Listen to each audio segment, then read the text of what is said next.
મિત્રો ભક્તિનું આસ્થાના કેન્દ્ર આજે શિવરાત્રિ પર્વ છે। શિવરાત્રિ પર્વ નિમિત્તે વલસાડ શહેરના ઘરોઈ ડેમ ખાતે આવેલા પવિત્ર ઘાટેશ્વર મહાદેવ મંદિર ખાતે આજે શિવરાત્રિના રોજ એક મેળાનું આયોજન થાય છે। આ મેળામાં આપ જોઈ શકો તે મોટી સંખ્યામાં ભાવિક ભક્તો આજુબાજુના ગામમાંથી આવતા હોય છે।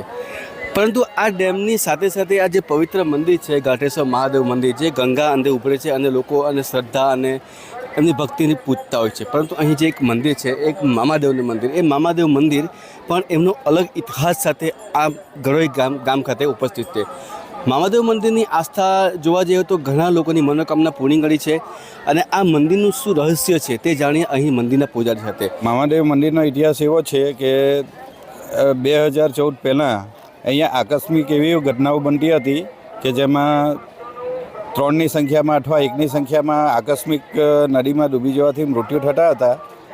જે આ 2014થી મંદિર બનાવીને આ મામાદેવની સ્થાપના કરી છે, ત્યારથી આ અકસ્માતો સદંતર બંધ થઈ ગયા છે અને અહીંયા કોઈ પણ જાતની જાનહાનિ હવે થતી નથી। બસ ભાઈ, જાણવા મળે છે કે વલસાડ તથા આજુબાજુના ગામમાં જે પણ આ ઘરોઈ ઘાટેશ્વર મહાદેવ મંદિરે આવતા હોય છે દર્શન કરવા, તો મામાદેવના શુભ પ્રસંગે મામાદેવના આમંત્રણ પણ આપતા હોય છે। જેવી કે મંદિરમાં પત્રિકા મૂકી છે, તે બી એક આસ્થાનું કેન્દ્ર છે। તે દ્રષ્ટિએ તમે શું જોવા માંગો?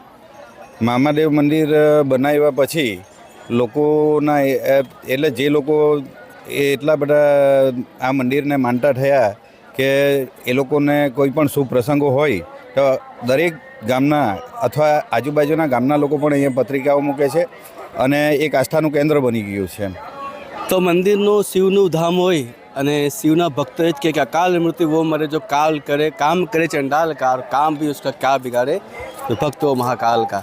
તેવી જ આ મામાદેવનું મંદિર ઘરોઈના ઘટેશ્વર મહાદેવ મંદિરે આવેલું છે અને જે પણ અહીં કહેતા ને બધા પર્યટકો નાહવા આવતા, મોજ મારવા તે ડૂબી જતા, તેની આસ્થાનું કેન્દ્ર રીતે મામાદેવ મંદિર એમની સુરક્ષા કરે છે, એવી છે આ મંદિરની આસ્થા।